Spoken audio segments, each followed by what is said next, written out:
Hey, hello everyone. Can you hear me? Yes. Okay. My name is John Ambrose and I am InMotion's Community Outreach Manager. This evening's event, The Impact of Plant-Based Nutrition on Chronic Disease, is being hosted jointly by InMotion and The Gathering Place and will be presented by Stephanie Hopkins, dietitian at The Gathering Place. Stephanie will discuss plant-based nutrition and how diet can be used as a tool to help manage chronic diseases and conditions such as Parkinson's disease and cancer. The presentation will conclude with a cooking demonstration before opening for questions and answers. Due to the relatively large number of participants, we will only be accepting questions via Zoom's chat feature at the bottom of your screen. Please send your questions directly to me, screen name John Ambrose, the host of this meeting. I will collect all of your questions and present them to Stephanie in the order that they were received. Lastly, we ask that you please mute yourself if you have not done so already in order to avoid noise interference. At this time, I would like to invite Kathy Schwartz, CEO of InMotion, and Michelle Seranian, if she is also here, CEO of The Gathering Place, to welcome you to this evening's special event. So good evening. Can you all hear me? Thumbs up? Yes, great, good. So as John mentioned, I'm Kathy Schwartz. I'm the CEO of InMotion, and on behalf of the InMotion family, I want to welcome you to tonight's program, one that I hope will be the first of many between InMotion and our good friends at The Gathering Place. At InMotion, where we provide programs and services to help people with Parkinson's feel better every day, we believe that we're all stronger when we work together. And being able to find creative ways to collaborate with other amazing organizations like The Gathering Place is a win-win for the people that we serve. So again, welcome, and I will turn it over to my friend Michelle Seranian of The Gathering Place. Hopefully she's on. Michelle, are you on the call? Stephanie, do you know if Michelle is on? I'm not sure if she has made it. I know a few things were happening tonight, so she might have gotten caught up. Okay. But I'll speak a little bit more to The Gathering Place at the start of my presentation for those of you who might be unfamiliar with our organization. Okay, thank you, Stephanie, and Kathy, thank you. I will now turn things over to our presenter, Stephanie Hopkins. Enjoy. Thank you, John. And thank you, Kathy, too, for saying those kind words. I know for those of you who are Gathering Place participants at our Beechwood location, InMotion is actually our backyard neighbor. So InMotion is also in that Commerce Park area. Let me share my screen and I will pull tonight's talk on the impact of plant-based nutrition and chronic disease. All right, so a little bit about myself. First, I am a product of education at Case Western nearby. After I completed my education and internship, which every registered dietitian has to do, I started my career at University Hospitals and Seidman Cancer Center. There I worked as an inpatient dietitian, so I saw people when they were going through their surgery as part of cancer treatment. I worked at UH for about 5 years, during which time I was able to connect with The Gathering Place. In 2018, I started leading our cooking classes, as well as working with a few folks individually. I'm happy since this past May, I've transitioned full-time to The Gathering Place, so I lead all of our nutrition programs and services. You can find my contact information down below. And I'd like to say that, you know, as a dietitian, I am constantly learning. We are always learning more about the link between nutrition and disease. And so with that, I will say my career experience has been in the world of cancer. I have done some work to educate myself more on the nutrition with Parkinson's. For your questions, if I don't have an answer, for anyone, I always like to do some research, so I will plan to get back to you if that happens. So I like to just give the heads up there.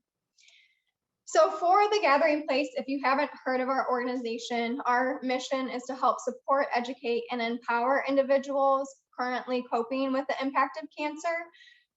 Our services are all free of charge. So what we provide is very similar to InMotion, but directed towards the disease of cancer. So again, we have individual and group support, exercise, nutrition, information with our medical librarian, free wigs, etc. But tonight, for those of you at InMotion, you'll see a little bit of a slice of our nutrition programs. So for this evening, I want to review exactly are those nutrition considerations for Parkinson's disease and cancer, and we'll note a few similarities and a few differences. I'm also going to talk what is a whole food plant-based lifestyle or diet, and what does that mean when it comes to managing these diseases. So I want to talk about the nutritional benefits, and we'll finish with a cooking demo and some time for questions and answers. So first, let's talk about a few of the nutritional considerations. And throughout my presentation, I've kind of divvied it up to show, okay, what do we know in the world of cancer and what do we know in the world of Parkinson's? And here you'll find that a lot of similar issues may come up when managing these diseases. First is unintended weight change. This can be an unintended loss of weight or an unintended gain of weight. Managing cancer and treatment-related side effects might involve nausea, vomiting, poor appetite, taste and smell changes, bowel issues like diarrhea, constipation, problems with feeling full quickly, swallowing difficulties, bone thinning from treatment, etc. If you turn to Parkinson's disease, again, besides unintended weight changes, managing the symptoms of disease, and that might look like in the realm of nutrition, again, effects in swallow function, taste and smell changes, decreased appetite, constipation, bone thinning. Another one might be orthostatic hypotension or feeling dizzy upon standing. And you can see between these two bullet points, a lot of similarities when dealing with the nutrition impact symptoms. Something a little bit different for Parkinson's is managing that protein amount and protein timing as it pertains to your medication effectiveness. But the bottom line for both cancer and Parkinson's is to provide your body with adequate nutrition and hydration to help support and best nourish yourself. So for some of these symptoms, I just wanted to give an example of what that might look like for some nutrition management. So unintended weight change, that's looking at what type of nutrients are you taking in and in what balance. Appetite loss, there's an emphasis on making each bite count and eating maybe smaller but more frequent meals throughout the day. Taste change, using a balance of fat or acid or salt or sweet flavors to hit the spot that tastes best for you. Constipation, that is staying well hydrated and helping to slowly add in some fiber. Difficulty swallowing, changing the texture of meals, and bone loss, focus on certain minerals like vitamin D and calcium and resistance exercise. So these are some ways to kind of put diet to be used as a tool to help manage the disease and the symptoms from it. Now this, again, can be very individualized. So I like to put nutrition in the context of what is your chapter. So for example, the way someone eats before cancer diagnosis, during cancer treatment, and after treatment might look very different along the way. And similarly with Parkinson's disease, depending on how you're feeling and your symptom management, your diet might change. So nutrition is so individualized here, depending on where you are at and how you're feeling. And so for the presentation today, I want to empower you with some knowledge of the nutritional benefits behind a whole foods plant-based diet. I want you to be able to take that and use it to your nutrition chapter that works for you.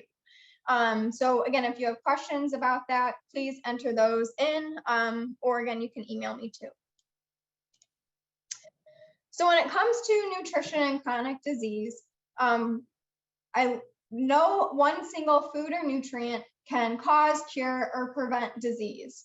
Really, what we're looking at here is daily balanced eating habits that can help manage while nourishing your body and reduce risk for other chronic diseases.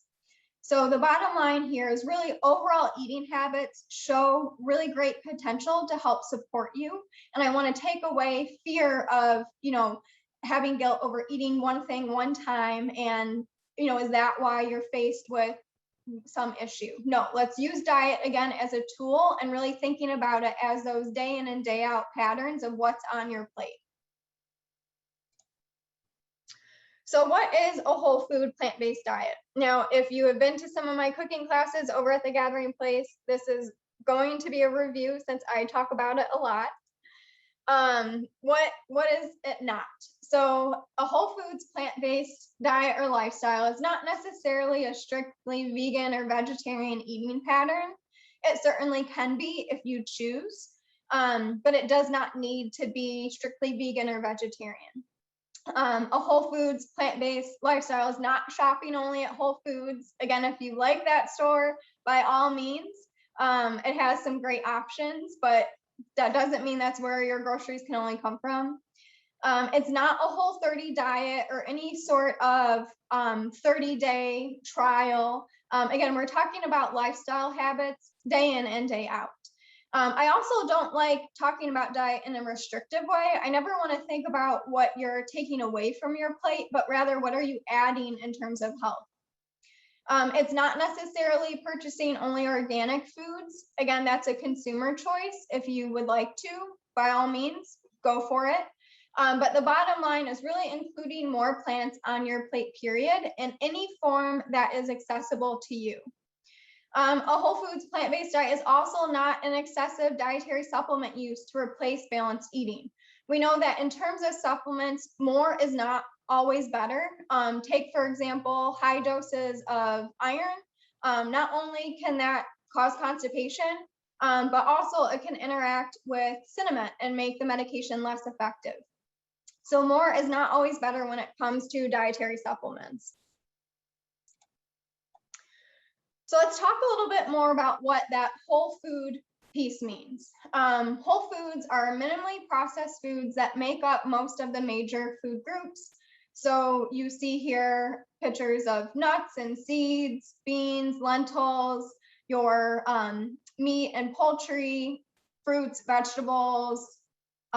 These are your whole foods, right? They're minimally processed. Highly processed foods, on the other hand, have been changed by adding in, let's say, excess salt, sugar, or fat, or other additives. These would be your potato chips, for example, or your Hostess or Twinkies, as very general, broad examples there. So for a whole foods diet, again, incorporating more minimally processed ingredients as able. And then again, that plant-based doesn't necessarily mean avoiding all animal products, but rather how can you add more plants to your plate, period? And maybe this is in the form of fresh produce, frozen, or canned. All of that counts and can help increase following a whole foods plant-based lifestyle. So really the goal is to increase, again, your fruit and vegetable intake to meet that recommended daily serving of at least 5 servings, your fiber intake, and your phytonutrient intake. So I'll talk about each of these 3 components. And being more mindful of any excessive red meat intake, processed meat, again, those ultra processed foods, and sugar sweetened beverages like soda or sweetened teas. So let's talk a little bit more about fiber as we dive in here. Fiber is a part of a carbohydrate that is undigested. So our bodies do not digest fiber, but we still utilize the nutrient. Helps to control sugar levels, helps to support our gut health and heart health. It helps to promote bowel regularity. And for a cancer connection, we see here that diets high in fiber are associated with reduced risk of colon cancer, and there is also evidence to suggest reduced risk of breast cancer as well. Now, the dietary guidelines for Americans recommend that women consume 25 grams of fiber per day. In the realm of cancer prevention and survivorship, that number actually increases to 30 grams per day for women, and for men, upwards of 38 grams per day.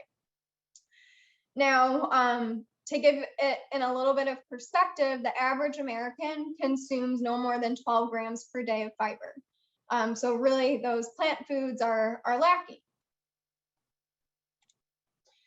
Now, there's 3 types of fiber, and that might be new for some people.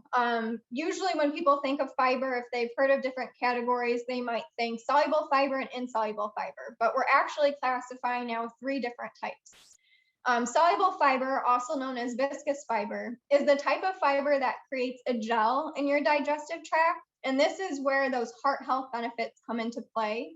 That gel can help excrete excess cholesterol in your blood, lowering your cholesterol level. Now, this we also think is the mechanism where fiber might be protective in terms of breast cancer, especially estrogen receptor positive.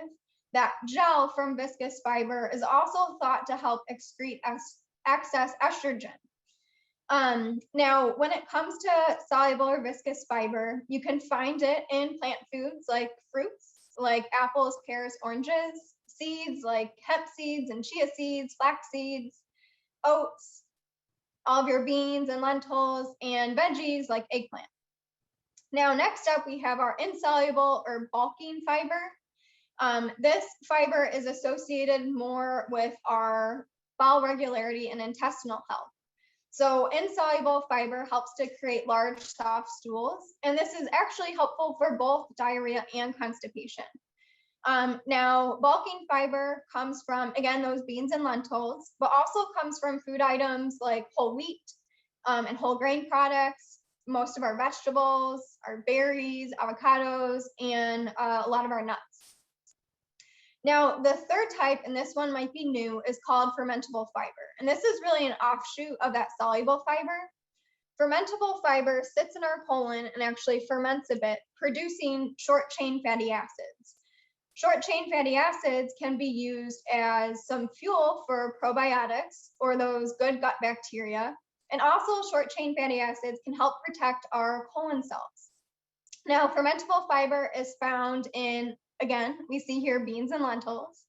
Also products like your slightly underripe bananas, asparagus, barley, and our allium family of vegetables, garlic, onions, green onions, shallots, etc.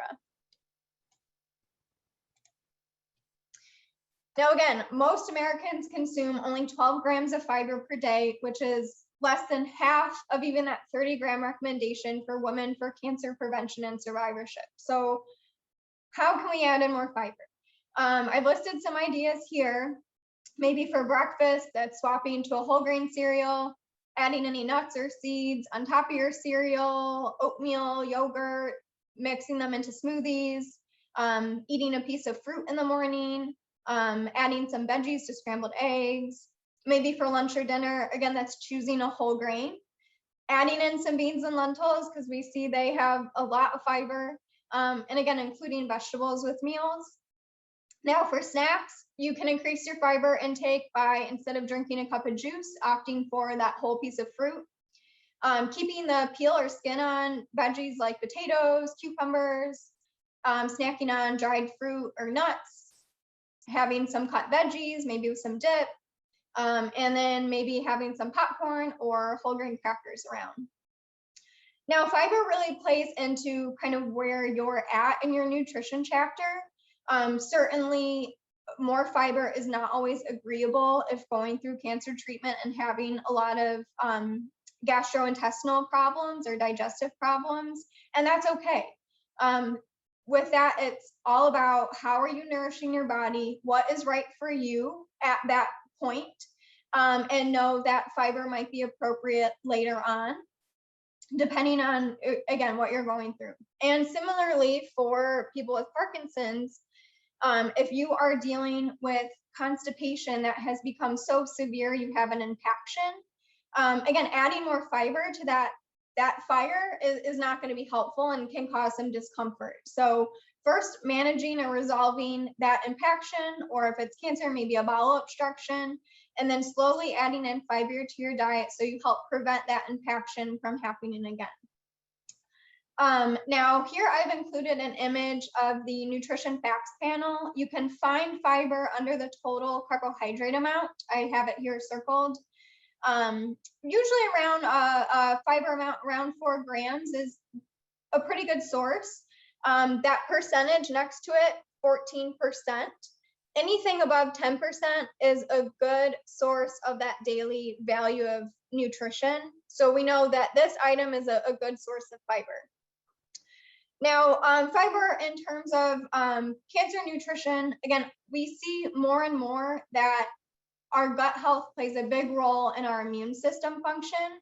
So we want to help support our immunity. With cancer, we also see that fiber helps to regulate our hormone production, which is helpful if dealing with any hormone-sensitive cancers. Now, for Parkinson's disease, research investigators have found a pattern of gut health in that many people with Parkinson's are missing a bacteria called Prevotella in their guts, and also have a lower amount of short chain fatty acids. Again, very interesting, that link between gut health and really our whole health. So increasing fiber amount can help increase the variety and types of your gut bacteria, or again, those probiotics, which has been found beneficial in, again, symptom management.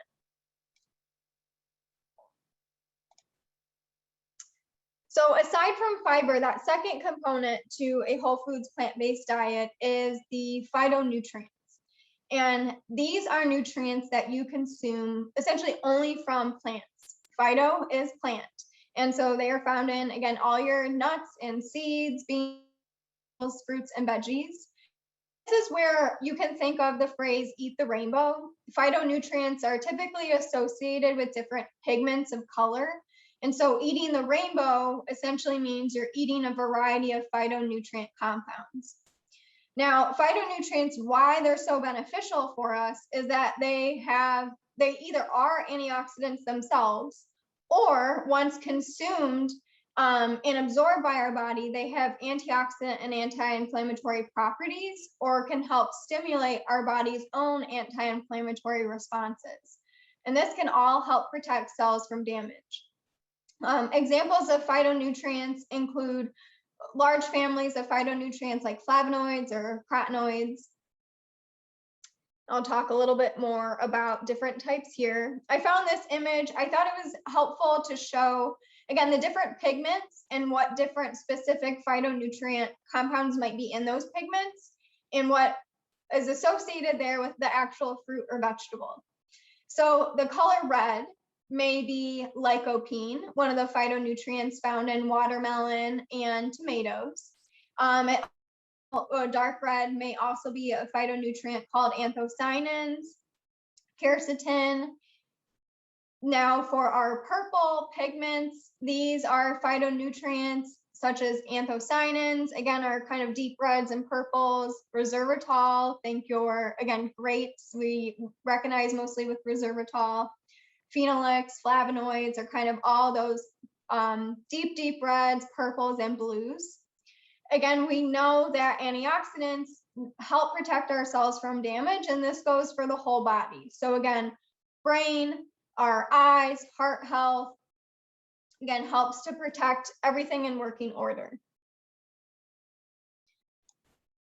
Next up, we have green colors. So from green, the phytonutrients that you may be consuming might be your lutein, your indole-3 carbinol. This comes from broccoli. Sulforaphane, this comes from, again, kind of those cruciferous vegetables like kale, broccoli. Again, you have your benefits here. Avocado, kiwi also share a similar phytonutrient profile. Our white colors or white pigments, and I think this is so important because there's a huge misunderstanding about white foods. So I hear a lot of people say, I avoid anything white. And I say, wait, you might be missing out on some nutrition there. So cauliflower, our white beans, our garlic, our onions, mushrooms, yes, even white potatoes all have some of these phytonutrient compounds. These might be glucinolates, again, indole-3 carbonyl you'll find in cauliflower, allicin you'll find in garlic and onions. And then finally, our yellow, and this is our yellow and oranges, seen more now in the fall season with our butternut squash and our pumpkin. You'll have your alpha carotene, beta carotene, again, lutein, and all of these help tie into those anti-inflammatory, antioxidant, antiviral effects. So here it's truly about having that variety of foods throughout the day, throughout the week that you like to enjoy. And this is where I say adding more foods because there's so many options here that you could play around with. Now, what do we see a little bit more on the research around phytonutrients and chronic disease? So specifically for cancer, we see that in cell and animal studies, phytonutrients have a protective effect on cell cycle regulation, angiogenesis, or having, again, more of those blood supply to cancer cells, apoptosis, meaning cell destruction, DNA repair, healthy DNA repair, and reducing inflammation. So that is all wonderful. And we see, again, some promise to why phytonutrients are so beneficial for humans. Now, humans, we don't fit in petri dishes. We are so much more complex than a clump of cells or a mouse or a rat model. So it's a little bit harder to say the exact mechanism here. We take a look at those properties we see in those studies, and then we turn to large cohort studies and large observational studies done over long periods of time. And we take note that we think there's some actual changes you can do to your gene expression that directly and indirectly regulate cancer progression when consuming phytonutrients from plant foods. Again, that ties back into those antioxidant defenses. Now, for Parkinson's disease, again, turning first to those cell and animal studies, we see that phytonutrients, for example, curcumin, which is found in turmeric, are effective in alleviating and protecting against neurodegenerative processes. In human observational studies, a study out of Harvard saw that people who consume diets high in flavonoid-rich foods, again, think more of those deep purple and blue fruits and veggies, were found 40% less likely to develop Parkinson's disease. And other studies have shown similar effects. Now here, a big thing comes up around research in the cancer world, and I see in the Parkinson's world as well, is when you see studies about the X can help prevent risks of developing this disease, you might be thinking, well, okay, what good does that do me now? I already have cancer. I already have Parkinson's disease. And right now in the research, what we can see is prevention recommendations follow the same for survivorship and management. So again, when we see these prevention studies around a plant-based diet, that is what we know thus far around also using it as a tool for survivorship and management. So to kind of put this into action, to increase your fruit and vegetable intake, to reap that goal of at least 5 servings per day, I want you to know, well, what does a serving even look like to start with? And you can kind of take stock to see, are you reaching that point? Are you already there at those 5 servings of fruits and veggies combined? Or are you over and trying to go beyond that 5 servings? So here I've included a chart of fruit servings. You may have already seen it in a cooking class I've shared once before. But for example, servings of 1 serving of fruit in forms of grapes would be around 16. Apple, pear, orange, that's about 1 medium. Strawberries, about 4 large strawberries counts as a serving. If you have any dried fruit, 1/4 of a cup counts as a serving, and so on and so forth. So again, think to yourself, do you like fruit? Do you eat it during the day? If so, how much? And how many servings is that providing you of these fruit and vegetable goal? And then similar with veggies, what does that serving size look like? 1 cup of raw leafy greens counts as 1 serving. A half cup of cooked leafy greens also counts as 1 serving. Half of a large bell pepper, about 6 baby carrots or 1 medium carrot. These all count as a serving. I have a few of these in italics. I recommend emphasizing your intake of non-starchy vegetables or vegetables that have a lower carbohydrate concentration. Now, the starchy vegetables here are your canned, fresh frozen peas, corn, and potatoes. So these still provide, again, those pigments, those phytonutrients, but just be mindful they're also providing carbohydrates depending on if you need to monitor your carbohydrate amount per meal. Now, when it comes to a whole foods plant-based diet, everyone always asks, well, okay, let's talk about protein next. I got the plant foods. Now let's review kind of the protein section. Now here I've created a chart kind of based on a traffic light. So up at the top in red, these are the protein options to choose for special occasions or to avoid altogether.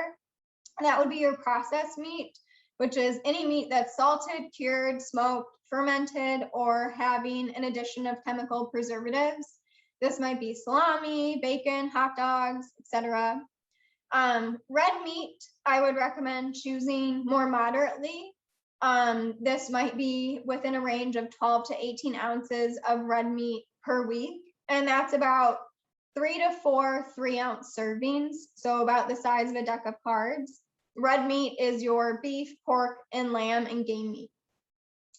Now, the protein options to choose most often would be your fish or seafood, eggs, poultry, dairy options, if you like them, and your plant-based sources, beans, lentils, whole soy, nuts, and seeds. And with plant-based protein sources, because a bean, for example, also has some carbohydrates in it, you're getting a little bit more of a balance there when it comes to protein intake and considerations for levodopa absorption. So this might be helpful to choose more plant-based sources if dealing with Parkinson's disease and managing medications. So for both cancer and Parkinson's disease, protein is necessary. Even with managing your sentiment on Parkinson's disease, you still need protein daily. Protein is so important to help support and preserve your lean body mass. Now for cancer, especially around timing of treatment, protein is also needed to help promote healing and repair for surgery and other treatment modalities. Now, a consideration for protein with Parkinson's disease is that strategic timing with Cinemet and levodopa absorption. Now here, I've learned it's really kind of based on which type of Cinemet you're taking and how that is absorbing in your body, as well as how are you managing symptoms. So some may be advised to take Cinemet half hour, an hour before meals. Others might be instructed to take it with meals. If you find that you are having still some motor symptoms, perhaps that's looking at redistributing your protein intake throughout the day to make it more even, or perhaps to eat more at one meal and less at another, depending on, again, kind of timing of your symptoms and daily activities.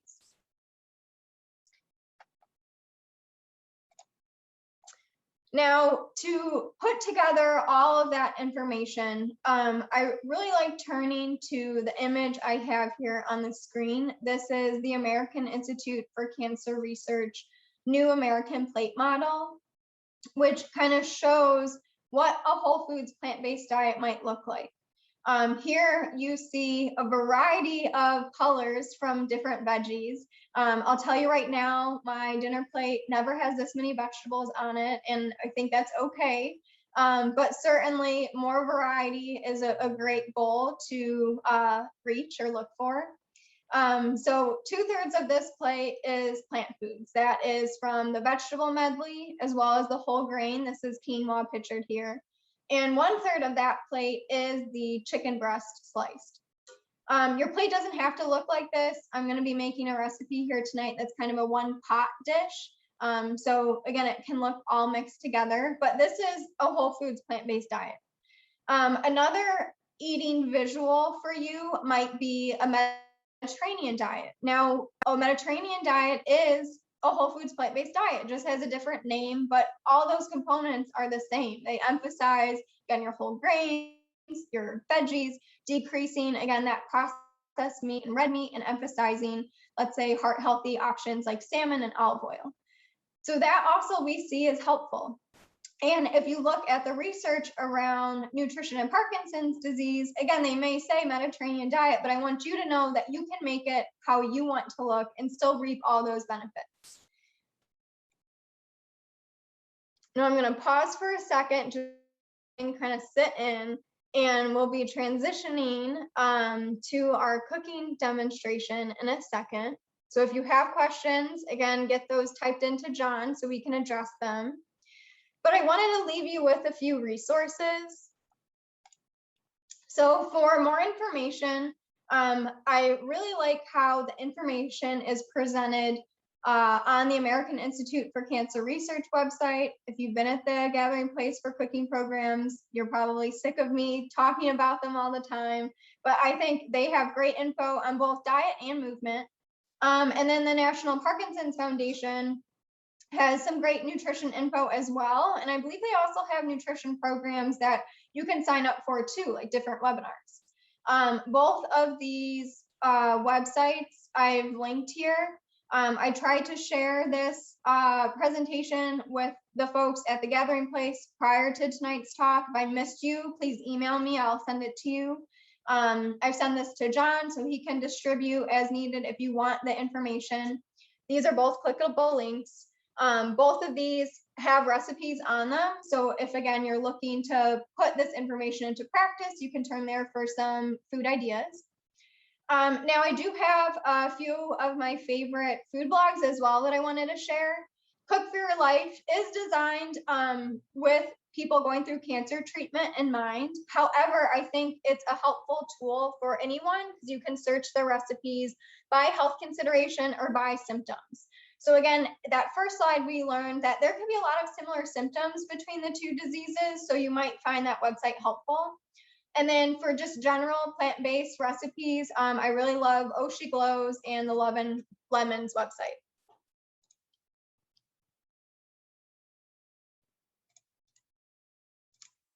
And then some references here. But I will turn over now to our cooking demo. I've selected a recipe from that Cook for Your Life blog, a curried coconut carrot soup, quite the alliteration. I chose this recipe for a few reasons. First of all, the temperature is cooling down, kind of in that soup season mode. Also, with soup, again, very easy to swallow. So if you're having any swallowing difficulty, this is, again, an option for you. With taste changes, the curry, the ginger that's in it, coconut, a lot of flavors going on. So again, can help kind of increase that taste sensation if you find that your taste has been muted.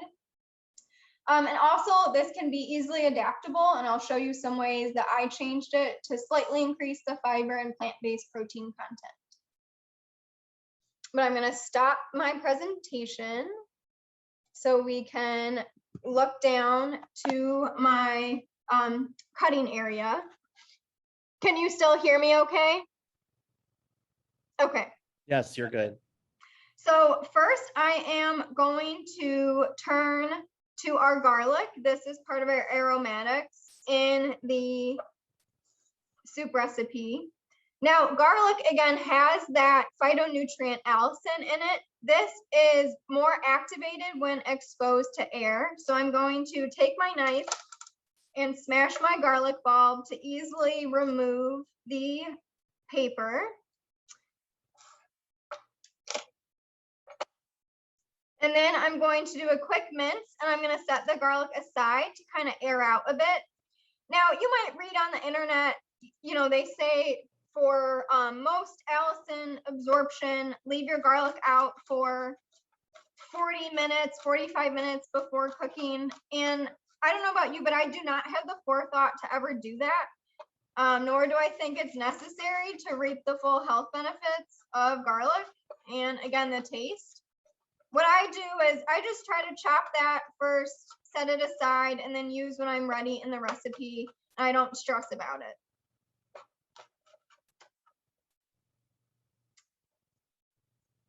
So next, I'm going to put that aside and I'm going to turn to our onion.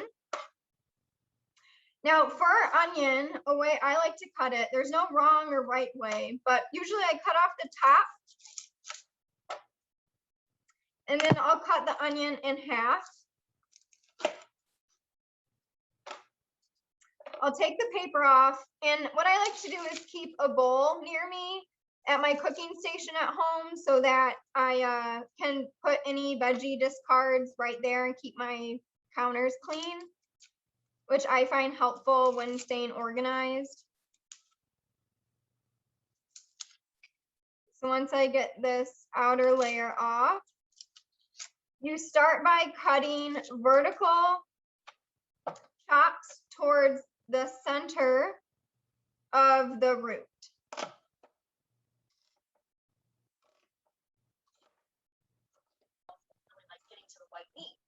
Then I am going to cut horizontally 2 layers here and then give it a chop.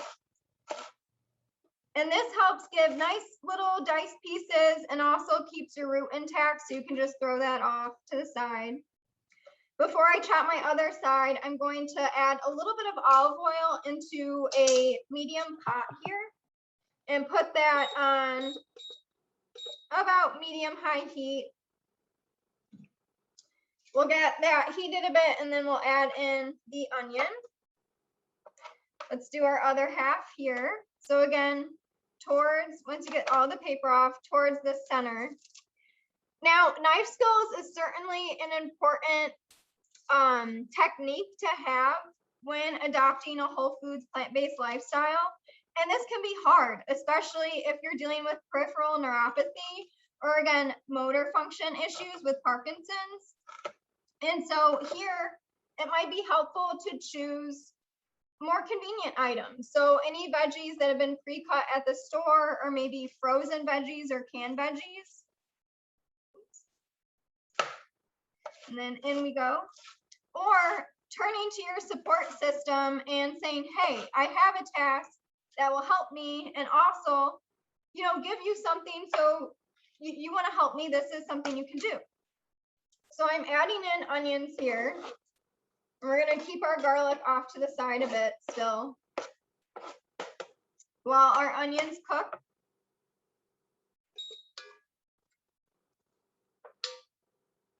All right. Now I'm going to address our ginger. So I'm using fresh ginger root here. And the recipe calls for 2 tablespoons of fresh ginger. Now, ginger certainly is not something I have on hand all the time, but I love it. It has such a nice kick and bright flavor. I think it's a great addition to soups, stews, stir fries, even oatmeal, some cereals. Now, the skin is really delicate, so you can actually peel it with a spoon. So I like to stand it up and take my spoon and peel along to get the skin off. It gets a little difficult around some of the knobs. So that's where your knife can come into play. I'm going to cut that piece off.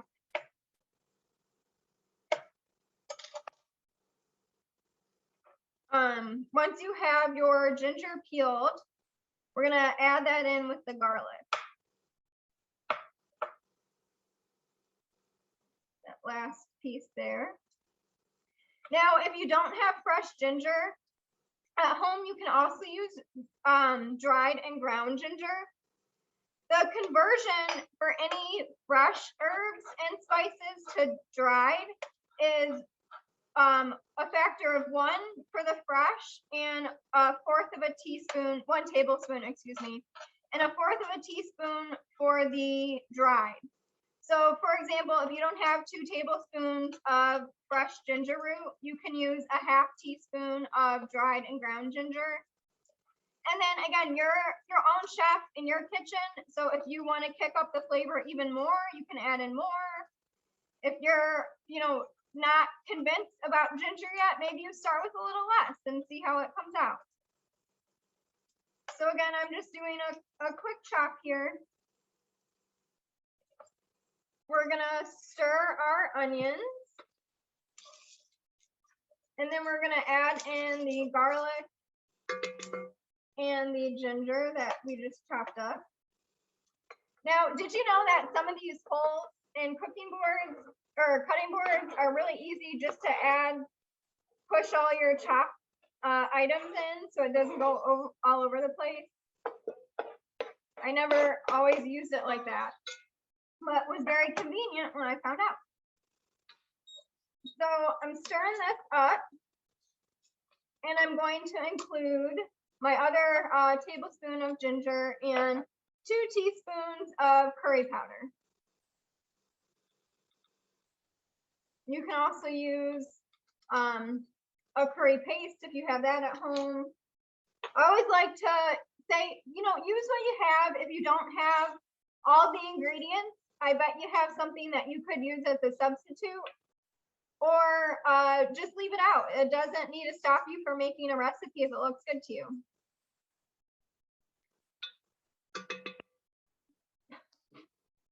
And I just got a breath of curry. So I'm going to take a sip of water. All right. Now we are adding the carrot component of the recipe. It calls for 2 pounds of carrots chopped in about a 1/2 inch pieces. Now I'm going to chop it into much smaller so it cooks in a shorter amount of time for the demo. Now I washed these really well. So about 2 minutes under running water. You can peel them if you'd like.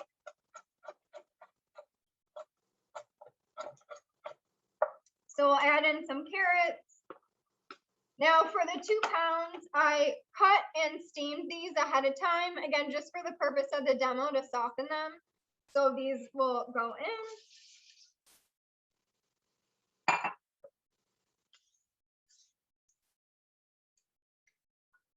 We'll give it a nice stir.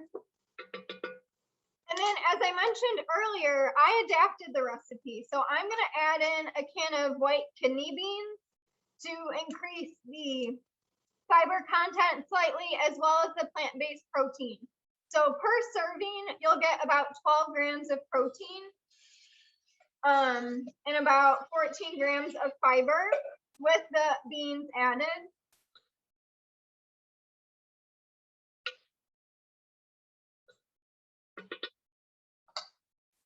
Now, if you were making this recipe from carrots that have not been steamed at home, what you would want to do now is put the lid on your pot and let it kind of steam for about 5 minutes. You might have to add a little bit of water or broth or a little bit of oil so it doesn't burn. But let that cook for about 5 minutes to start softening. Since I've already steamed, I'm going to go ahead and start adding in our liquid. I have here a can of full-fat coconut milk, as well as 3 cups of vegetable broth. Now you can also use water. I chose broth because I had it on hand, and it'll give it a slightly more depth of flavor than water would. So you want to stir this together. You might be able to tell that some of the coconut milk between the liquid and more fat content has separated. So give it a good stir. Increase the heat so the soup comes to a boil. Once it gets to a boil, you want to cover it again with your top and let it simmer for about 30 minutes. To again allow the carrots to soften. So that is the step that I jumped by steaming the carrots ahead of time. I'm going to let this cook for a little bit, and I'm actually going to turn to address some questions now, and then we'll come back and we'll puree the soup in a few minutes. So, John, I will turn it over to you. And what is the first question? Well, before we do that, Stephanie, we were unable due to technical difficulties to hear Michelle earlier in the program, but we do have Michelle here with us. So I am going to give her an opportunity to make her remarks before we go ahead and get to the first question. So Michelle, welcome. Well, John, thank you. And I'm so sorry that I wasn't able to, I could hear all of you, but you just couldn't hear me. So my apologies. I'm glad we were able to work through the difficulties. I don't know about all of you, but after watching Stephanie and her demonstration, I certainly am open to eating more vegetables. You certainly make it look very appetizing and very easy to do. So thank you so much. And I also learned something about my cutting board, thanks to your presentation. I've got to tell you just how grateful we are to our friends at InMotion for inviting us to participate in this program this evening. Though different diseases, we share the same concern for the health of our participants. And we all know that nutrition and fitness play a major role in that. So I'm so glad that through our collaboration, we're able to provide additional information for you. We look forward to doing more of this together. I consider InMotion one of our sister organizations, and I'm so grateful for the partnership we have right around the corner from us now in Beechwood.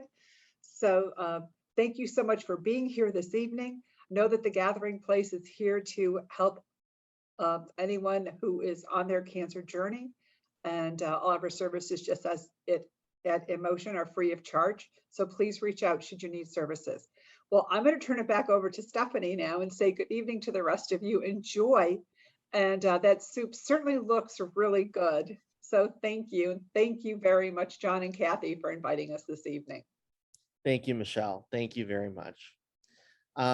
Stephanie, do you want me to proceed with the question, or do you have, I think maybe we can take, we'll start with 3 questions, and then we'll turn back to see how our soup is doing. Okay, so one of the first questions is, I've been trying to remove gluten and sugar, processed sugar, from my diet. I've never been a big vegetable eater, but I'm trying to add daily. I've been losing weight unintentionally. Do you have any secrets of how to add more fat and calories to a diet? Yeah, so with that, just, turning to what sources of fat are you consuming and how often. Fat does have the most calories per gram, 9 calories per gram, compared to 4 of our carbohydrates and protein. Now, really here it depends on the source of fat. So I typically recommend, again, choosing your polyunsaturated and monounsaturated sources of fat for heart health when you're trying to increase fat in diet. So that would be, again, olive oil, canola oil. 1 tablespoon of oil will provide 100 calories. So adding that to your bowl of soup, your bowl of cereal, like oatmeal, adding to smoothies, or even depending on what you're drinking, maybe juices as well. Increasing that oil throughout the day can be helpful. Adding peanut butter, any nut butter into snacks, including nuts or seeds on meals. These are all ways to really increase that calorie content. Other options might be turning to a protein and calorie nutrition shake.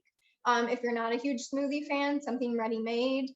There's a lot of different brands out there. Usually I just say which one is accessible, affordable, and tastes the best to you, like a Boost, Ensure, Orgain, Cake Farms, etc. But really emphasizing that fat intake can be helpful as long as you tolerate it okay. Wonderful. Okay, the next question is, what are the effects of hormones found in meats? Have there been studies within the cancer and Parkinson's fields, as if there's any relationship between the two? Hormones relating to meat intake, I'm not sure. I'd have to look into that a bit more. Now, when it comes to the cancer world, what we really turn to for meat intake, we see a few different components of the mechanism and increased cancer risk. Part of that is the way our gut bacteria is altered when we consume meat. However, again, this is just the tip of the iceberg of what we know, since different people have different bacterial profiles in their guts, but we do see it's the bacterial component, the compounds that can form from meat, such as polycyclic hydrocarbons when meat is exposed to smoke, and heterocyclic amines when meat is exposed to high heat. We see that as, again, damaging to cells where it can cause cancer. And also the nitrogen oxygen species that can form, again, causing inflammation and oxidative stress for our body. So we don't see hormones as, again, that cancer connection with red meat. So there, I think that there's no consensus for products such as breast cancer. We think of, again, as hormone sensitive. We actually see foods like dairy products. Low-fat dairy is found to be associated with reduced risk of premenopausal breast cancer, as an example. So there, again, you might think, okay, this makes sense, but what we see in the research can look a little bit different. Okay, thank you. So another question is there a specific resource that would lay out a plant-based diet day by day, meal by meal for someone like me who needs a model to follow until I'm familiar with the diet? Yeah, so a fellow dietitian who I love, her name is Julie Lanford. She runs the blog called The Cancer Dietitian. So regardless of if you have cancer or not, she recently posted, I think it was 3 days or weeks worth of some eating plan ideas. So some recipes to try along with that, and then again, kind of a plan in place of when to eat it. So I would recommend searching there, and this is something that, John, I can send you as a link. We want to send out to all the folks on the call. Absolutely, definitely. I guess should we do one more before? Yeah, we'll do one more. I put the lid on the soup. It started boiling, just to, again, heat it up a little bit, and then we're gonna blend it. Okay.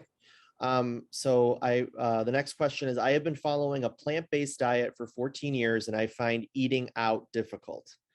Do you have any tips on making that easier? It can certainly be difficult depending on what restaurants are close by and where you're choosing. There, I would have to know a little bit more about the degree of plant-based. So again, if someone follows more of a strict vegan diet, unfortunately, sometimes that does look like ordering a side of rice or broccoli at restaurants, and that sometimes all is offered. When thinking about a plant-based diet, again, trying to fill 2/3 of your plate with plant food. So maybe this is ordering a veggie soup that a restaurant might have. Maybe it is, again, ordering those side of steamed veggies or some sort of vegetable medley that most restaurants have, a side salad. I would kind of draw the line with any fried veggies. Fried pickles won't give you too much for, what we're looking here for the real health benefits of a whole food plant-based diet.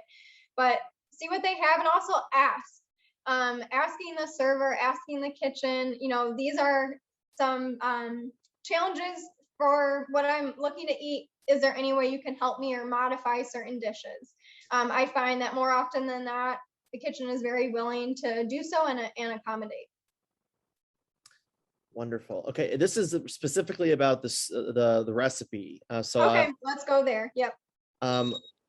Why specifically? Is there a benefit to using the whole fat coconut milk as opposed to low fat coconut milk? So for the full fat canned, what you're getting is the texture. So again, it'll be a little bit creamier.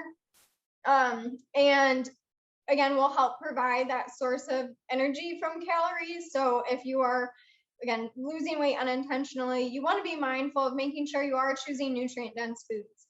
Now, coconut milk, the fat content is mostly saturated fat. So this is not something I recommend consuming all the time compared to your other plant sources, but it has a really nice texture and taste that I think blends well with the curry and the carrots here.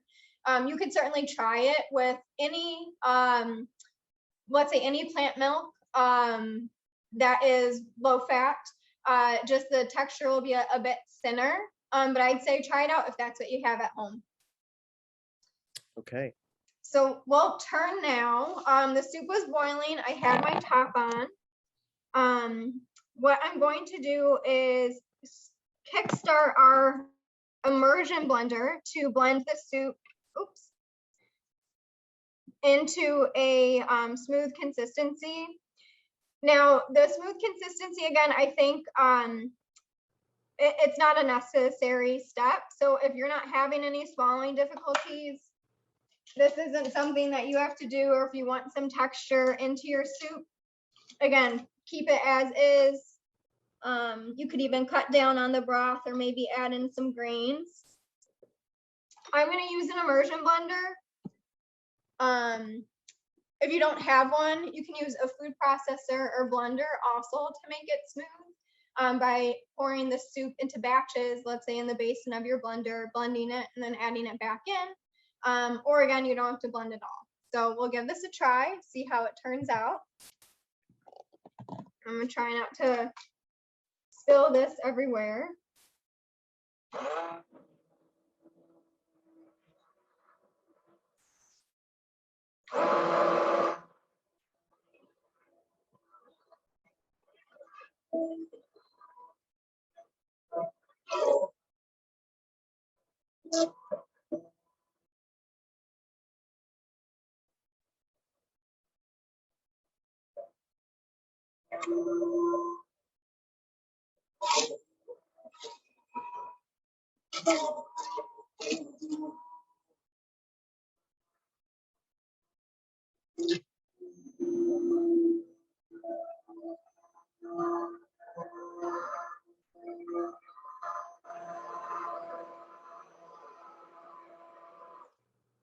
All right, in an effort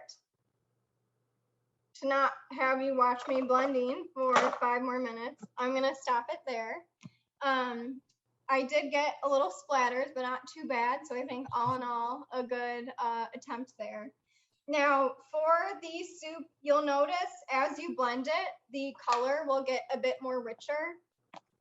So it's gotten a bit more orange, if you can tell from some of the carrots blending down. I still have a few chunks of carrots in here, which again, depending on what you like and your preferences, you might be fine with that. Other people might want a consistent texture. So I'd say keep blending. The carrot chunks I have in here are some of those that I put in right at the start. So again, it does need some of that time to allow all the chunks to soften. But I think this is pretty good. So what I'm going to do is ladle up a bowl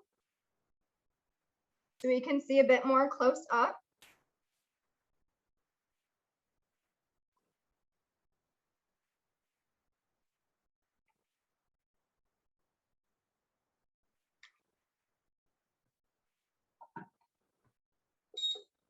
And I'm going to top it with some chopped cilantro. Again, I have fresh cilantro right now, so I'm adding that, but you can add a little sprinkle of dried as well. I think this would also be really good with maybe some pepita seeds or pumpkin seeds on top, if you like a little crunch, or maybe some roasted chickpeas on top would be good too. I would serve this with, let me move my camera up here. You could serve this again as that full meal. If you've maybe added some of those beans for a plant-based protein, this kind of encompasses your whole plate. You can serve it with a side of whole wheat crackers or maybe pita or toast to have that a whole grain component as well. But this could also be a side. So if you want an appetizer to your dinner, or again, a quick lunch, you can also keep this in the fridge. So meal prep and put it in an airtight container. Once it's cooled, it'll last about 3 to 5 days in the fridge. You can freeze it. However, with, again, the coconut milk in there, there may be some separation. So the quality might be a little bit less than when it's first made. You can reheat it, again, give it a blend or a stir to reincorporate it if you find any separation once you've thawed it from frozen. But we'll do our taste test to see any changes I might make or tell you about. Ooh, that's good. My spoon is pretty gingery from the peeling, so I have a lot of ginger flavor. But I love the curry and the coconut together. And the carrot is just so nice. Not only the color, but again, you get a nice mild veggie flavor. I would even consider adding maybe some cubed sweet potato or butternut squash. If you don't have 2 pounds of carrots, that is a lot of carrots. But you have a few lying around. Throw in, again, maybe you have some butternut squash, maybe some pumpkin. I think that would all go really well. And again, you're getting all those veggies that offer those bright orange phytonutrients like that beta carotene. But all right, John, I'll turn it back over to you. I think that I can speak for everyone by saying that it looks really, really good, especially on this chilly Cleveland, Ohio evening. So thank you very, very much. I'm going to ask just a couple of questions before we finish up. The first is, are there any downsides to a plant-based diet? So I would say if you're new to a plant-based diet, 2 things come to mind there. Again, you might find some of the prep work as far as the veggie cutting. So again, earlier I suggested incorporating canned or frozen. Those are great options. They're already cut for you, and oftentimes frozen, just you can pop in the microwave and add to your dish. Can, open, rinse it off, add it, you're done. So the chopping does take a bit more practice and time. So that is something to keep in mind if you're transitioning. The other would be kind of bowel habits. So again, if you are not someone who consumes a lot of fiber regularly, introducing a lot of fiber all at once, you might notice, oh, you're going a lot all of a sudden, or you're having some bloating or some cramping. So keep that in mind. If anyone follows a strict vegan diet, you will need to supplement with vitamin B12. That is something that we get essentially only from animal products. Some plant products are fortified, but not enough where you would still need a supplement. So keep that in mind too.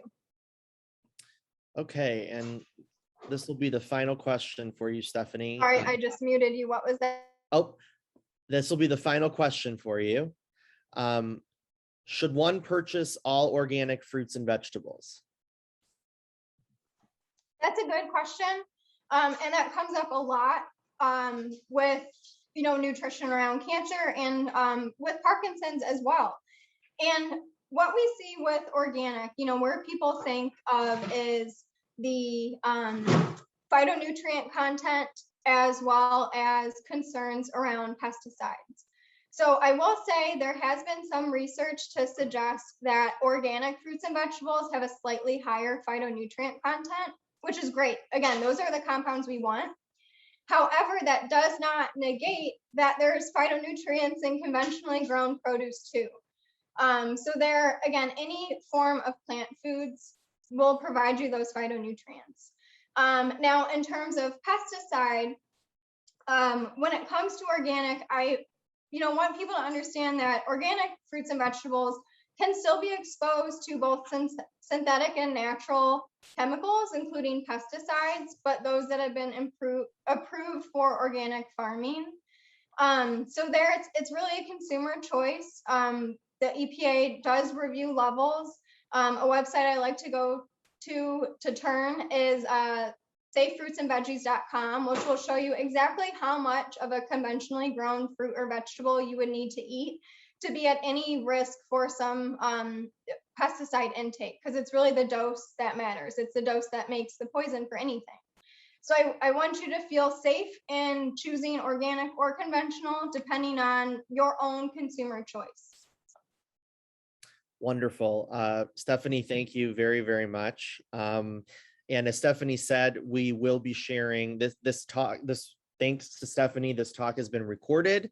So we will share the recording. Stephanie has agreed to share her slides and the recipe that she used tonight. So we will make sure to get those out to you. And thank you to everyone who participated and joined us. I can say that this is our first, InMotion's first collaborative effort with the Gathering Place, and we are looking forward to many more in the future. So thank you to everyone who attended, and thanks again, Stephanie. You did a really wonderful job. Thanks for having me. It was nice to be able to chat with everyone, and I hope you have a nice rest of your evening. Thank you. You too.